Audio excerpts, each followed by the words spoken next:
I think it would be like, wow. I know. I got a really sweet message from his parents because I go see them next week. And I love them. Really They're sweet. great people. They're so sweet. I adore them. Today's his mom's birthday, by the way. Oh, I got to send her a text. Yeah, it's her birthday. I'll have to give her a call. Yeah. And they were just like, we are so proud of you. And it means everything. I love it. Oh, yeah. Yeah. So sweet. All of us feel that way. We're all Erika Kirk just dropped something on her podcast that's got people talking. She casually mentioned that Charlie's parents text her, that they're proud of her, and that she's planning to visit them with the kids next week. But here's the thing, this is the first time we've ever heard her bring them up. Not once before this. So the question is, are Charlie's parents genuinely supportive of Erika, or are they quietly keeping their distance? Are they proud, or are they just being polite? Here's a clip from that podcast that sent everything into motion. Now, it might just be the way she speaks, but something feels off.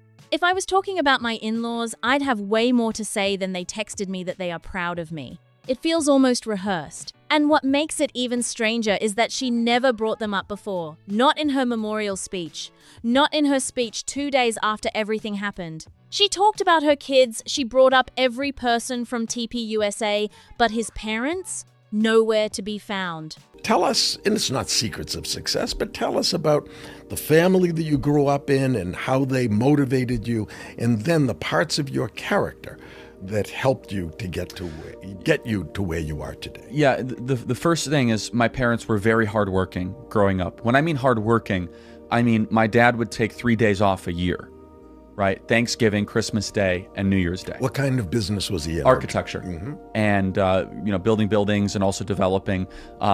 Very difficult business, obviously, once 2008 hit and, that kind of whole market got uprooted. But I grew up seeing my dad always be there for every single sporting event, be there for anything I needed. But he'd come home for dinner, then he'd go back to work till 1 o'clock in the morning.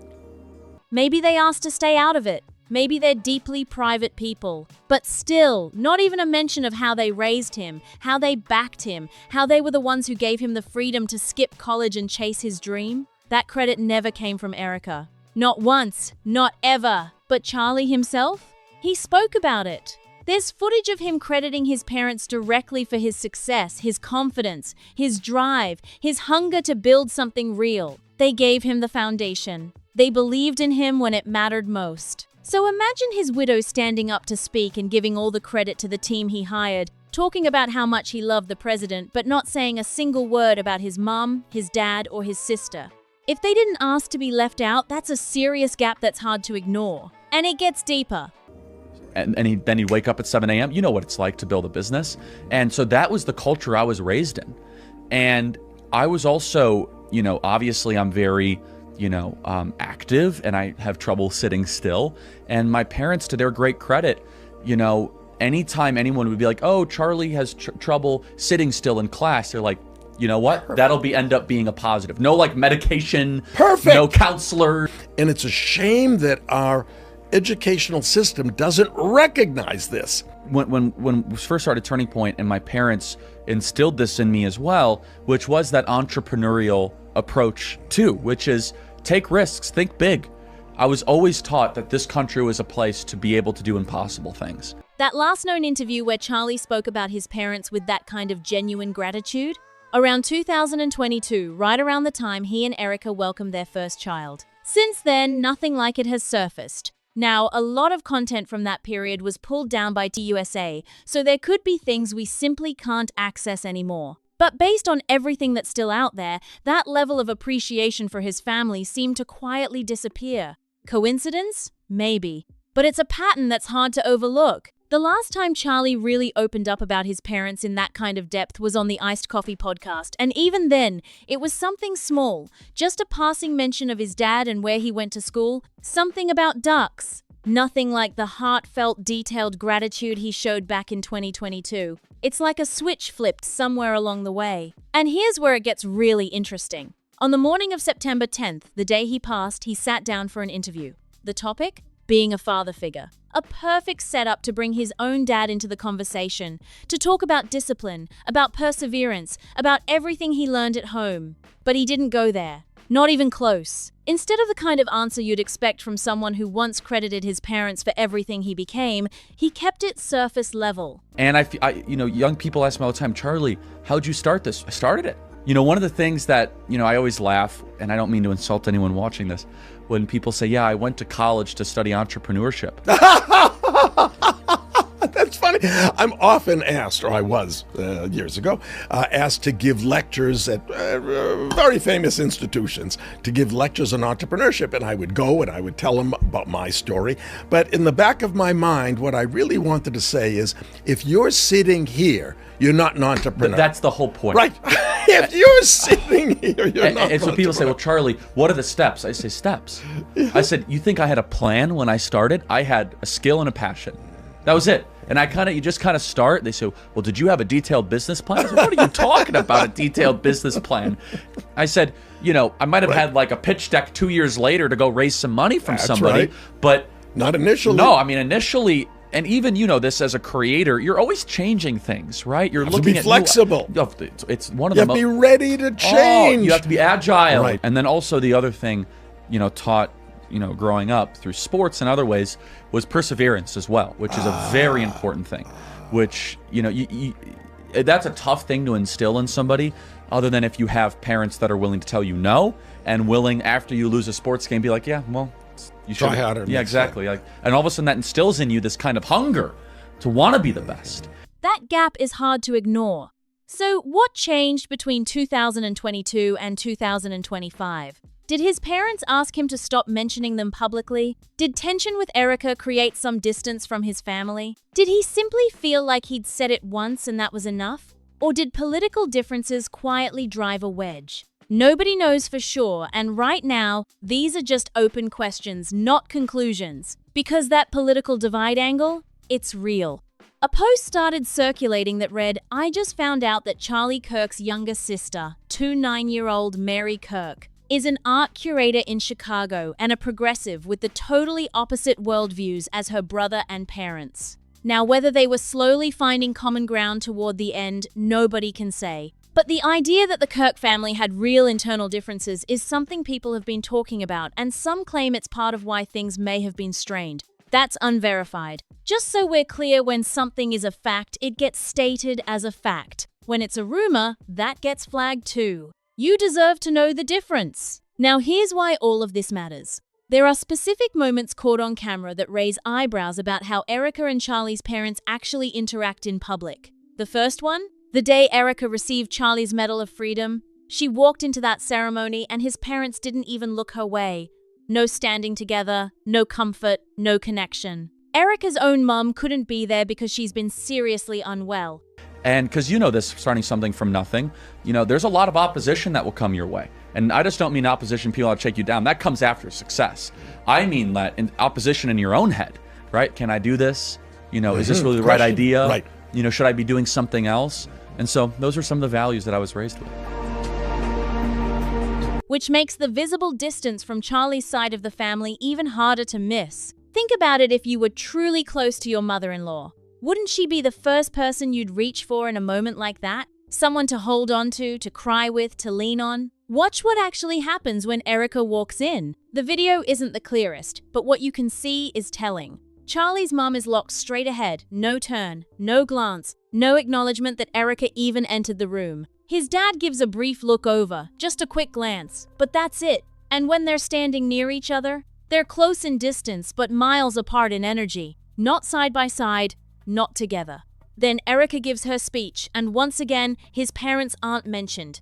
Not a word, no acknowledgement, nothing. Now here's another angle worth thinking about. If you genuinely loved your daughter-in-law, and you watched people spread what you believed were unfair stories about her, wouldn't you say something? It doesn't have to be a press conference or a public statement. Even a small note, something simple, could make a difference for her. But silence is what we keep getting from that side. And that silence is loud. What makes it even more suspicious is the way Erika handles questions about them. Watch how smoothly she redirects. When asked how Charlie's parents are doing, she says, "The dinners at my mom's were great, and my mom loved him. We had our Sabbath dinners every Friday." His parents are mentioned in exactly one sentence. His parents are hanging in there, and then it's right back to her side of the family. And when asked about family in general, you live there, you're married. Yep, 2 kids. Married and 2 kids. So you're doing the father figure thing, and it's hard, right? It's a lot, especially as an entrepreneur, right? Yes. There's practices that we have to sustain to keep it all together, such as honoring the Sabbath, which is really big in our family, just resting for one day. Yeah. Because as you know, working just for 7 days straight, you'll burn yourself and your organization out if you do that. Yeah, it's interesting because we're in an industry where you go 7 days a week, predominantly, right? And there are some very big brands that have done it where they've taken off Sunday. We have some brands Chick-fil-A, right? Chick-fil-A, yeah. And we have some brands ourselves that are off on some Sundays. I actually think that we all should do what Italy does, and that is take the whole month of August off. Should we do that? Who wants to do that? Because I want to do that. she goes straight to Turning Point. Turning Point family is amazing. The chosen family is just so awesome. Not his mum, not his dad, not his sister. Turning Point. So when Erika suddenly goes on her podcast and casually drops that his parents texted her saying we're so proud of you and that she's visiting them next week, it's a lot to take in. Not saying it's impossible, but after months of dodging every single question about them, after never giving them more than a throwaway sentence, after that ceremony where the body language said everything words didn't, this sudden warm family update feels like it came out of nowhere. So why now? Why bring them up at all? What's the reason behind suddenly putting them in the spotlight? So why did Erika suddenly bring up Charlie's parents at all? The timing is everything. Because just the day before her podcast dropped, Candace had gone on her own show and said something that got people talking. Take a listen. So Erika hops on her podcast almost immediately after and casually mentions, "They texted me yesterday how proud they are of me." Now the real question is, would she say that out loud if it wasn't true? Because if it's a lie, his parents could call it out instantly. Unless, of course, she doesn't think they're tuning in. Either way, it's a bold move.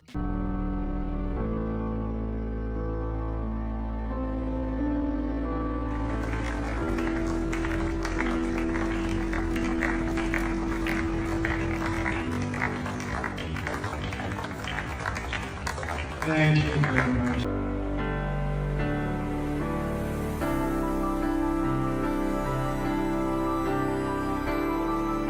Then there's Lisa Knowles, who seems very confident that Erika and Charlie's parents have what she calls an amazing relationship. And yes, Lisa is exactly the person that was being avoided here. But in the name of keeping it honest, here's what she had to say.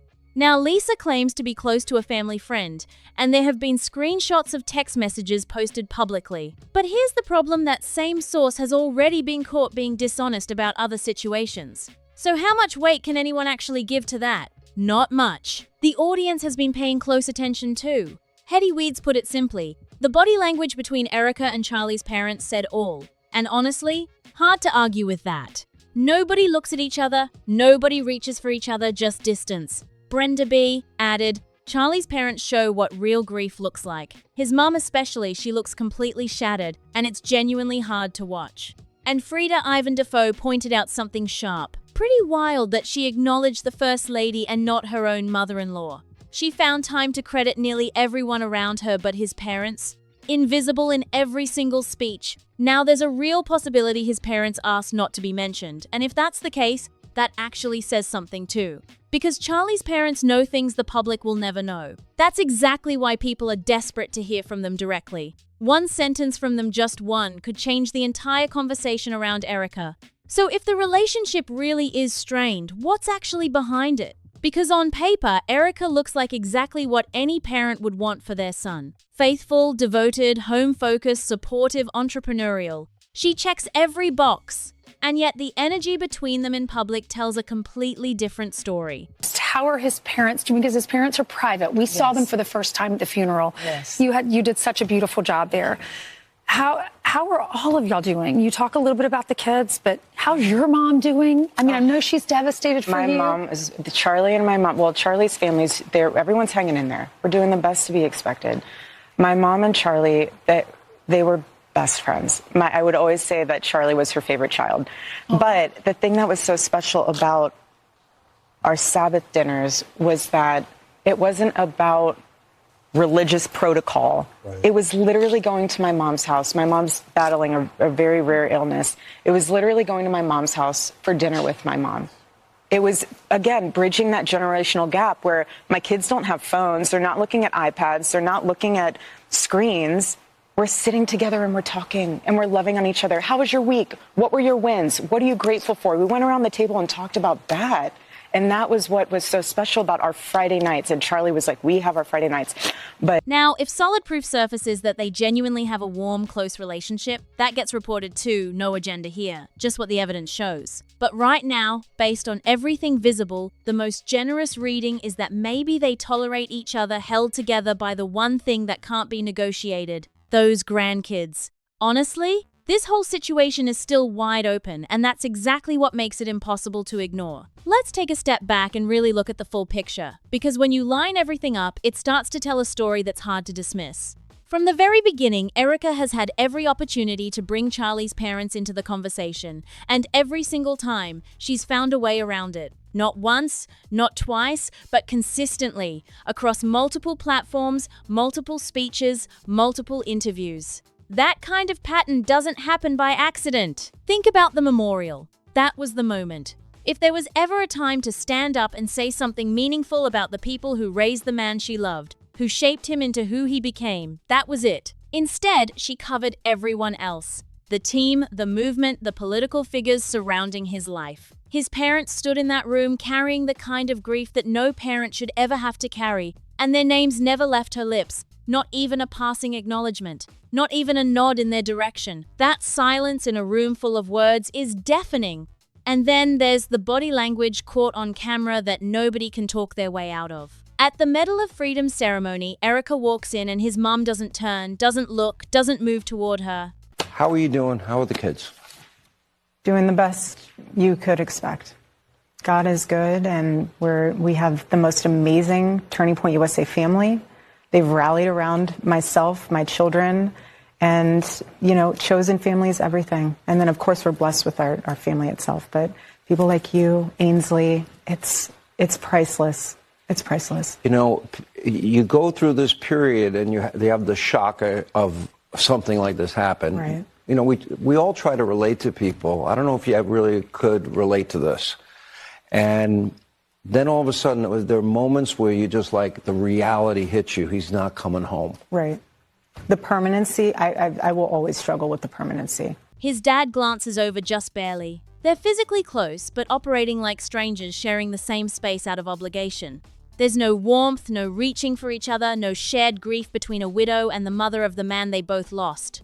Two women who both love the same person, standing apart like they're in completely different rooms. Now here's something worth sitting with. Charlie himself, in his own words on camera, with full sincerity, credited his parents for everything. His drive, his confidence, his hunger to build something from nothing. He said they gave him the foundation. They believed in him when belief was all they had to offer. That interview from 2022 shows a man who was genuinely grateful, genuinely connected to where he came from. That gratitude was real and it was visible. But somewhere between 2022 and the morning of September 10th, that openness quietly disappeared. The last interview he ever gave on a topic that was practically designed for him to bring up his father, he didn't go there. Not even a hint. What changed? That's the question that keeps coming back. Did his parents pull back from the public side of his life? Did something shift inside the family dynamic after the kids came along? Did political differences between family members create friction that eventually became distance? These aren't wild theories, they're logical questions that come directly from what's visible in the public record. Charlie's sister having a completely different worldview from the rest of the family is documented. Jessica writes, you really need to investigate why Charlie's parents are not speaking out. An interview would make sense. I fear they have been forced to stand back. They were always really private, so that didn't strike me as a surprise at all. They were fiercely private. I mean, I only met them a handful of times when they came to a couple of Charlie's events. It's just not the way they operate. I don't find that to be suspicious because it's like my in-laws. They're not there are people that just aren't wired that way, and they would never want to be they weren't involved in the face of politics despite how big Charlie was, and it wouldn't be their natural thing to do so. That's my opinion. I don't think they were forced to stand back at all. I do wonder what they think about Erika. I'd like to know if they're watching, and maybe I do know that some people in his family do watch and do support. Reach out. I'd love to talk to you and keep it all off record. I promise. That kind of divide doesn't just stay at the dinner table, it ripples outward and touches everything. And then Lisa Knowles enters the picture. claiming she has the inside track and that Erika and Charlie's parents have an absolutely amazing relationship. Bold claim, but the source she's leaning on has already been caught being dishonest in other situations. So the credibility question is real, and it matters. You can't selectively trust a source only when they're saying what you want to hear. Either they're reliable or they're not, and the track record here is not clean. Then there's the Candace timing. The day before Erika casually drops on her podcast that his parents texted her saying how proud they are, Candace had just gone on air and made it clear that people want answers about this exact relationship. And suddenly, almost on cue, Erika has a warm family update ready to go. Convenient doesn't even begin to cover it. Now maybe it's genuine. Maybe his parents really did send that text. But the timing raises a flag that's hard to lower. If this relationship was as solid as she's now suggesting, why did it take this long to even bring them up? Why were they completely absent from her world publicly, at least until the moment it became useful to mention them? Here's the thing about silence, it speaks. And Erika has been very deliberate about what she says and what she doesn't say. Watch how she handles direct questions about his family. I have seen this rumor circulating for months and months, and it'll disappear for a while, and then it pops back up, and disappears, and then pops back up. Let's put this to bed once and for all. Charlie Kirk's parents were absolutely, unequivocally at his memorial service. And we know this because this photo right here was taken by someone who was sitting directly behind them at the service. They were front and center, front row in the family section because yes, there was a designated section in the stadium just for family. And I confirmed with a close family friend who was also there that this absolutely is Charlie Kirk's parents. So let's put this rumor to bed once and for all. And let's stop using it to try to say, oh, they weren't at the memorial service. See, they must have a bad relationship with Erika Kirk. No, they don't. They, in fact, have an amazing relationship with Erika Kirk, and they see her and Charlie's children all the time. The redirect is smooth, almost rehearsed. Ask about his parents, and suddenly you're hearing about Sabbath dinners with her mum.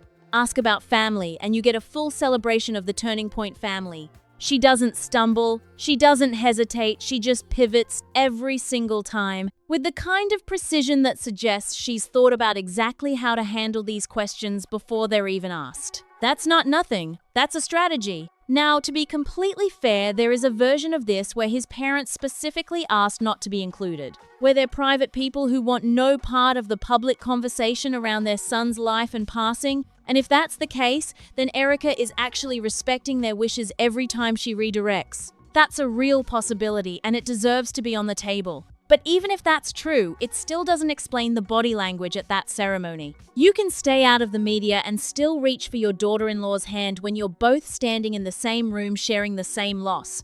Those are two very different things. The comments from the audience have been sharp on this one too. The observation that she acknowledged the First Lady but not her own mother-in-law is the kind of detail that sticks. Because it's not about what was said, it's about the choice of what wasn't.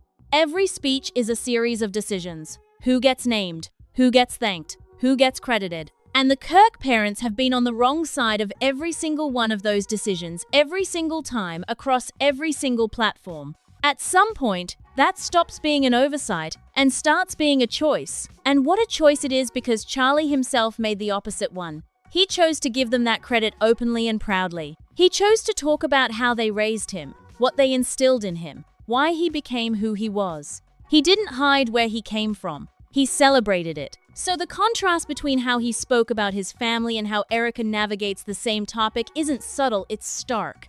His parents are sitting on information that the public will probably never fully access. They watched their son grow up, build something extraordinary, fall in love, start a family, and then lose him far too soon. They were there for chapters of his story that never made it onto any podcast or any political stage, and right now, they're choosing silence. Whether that silence is grief, privacy, strategy, or something else entirely, it's the most powerful statement in this whole situation, and it's coming from the people saying absolutely nothing. If they genuinely love Erika, if they're genuinely proud of her, if this relationship is everything Lisa Knowles claims it is, one sentence would end the conversation. One post, one statement. Something small that says we're okay, we're together, we're getting through this as a family. It wouldn't take much.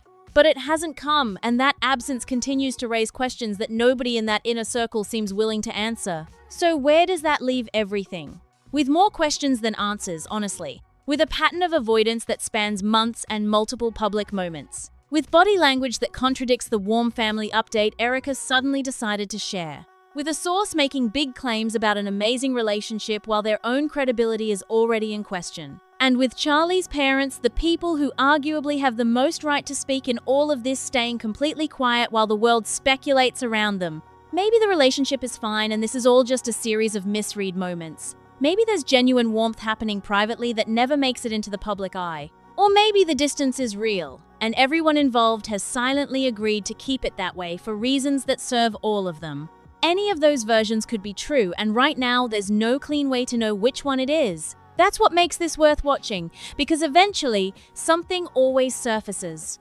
A candid moment, an unguarded comment, a piece of footage that says more than anyone intended. And when it does, it'll be right here. So drop your thoughts in the comments. Do you believe Erika when she says Charlie's parents are proud of her? Does the timing feel off to you? Do you think the distance is real? Or are people reading too much into what they're seeing? Get into it below, because this conversation is far from over. If this video had you thinking, hit that like button and share it. It genuinely helps get this content out there. Subscribe if you haven't already and turn on notifications so you never miss an episode. See you in the next one.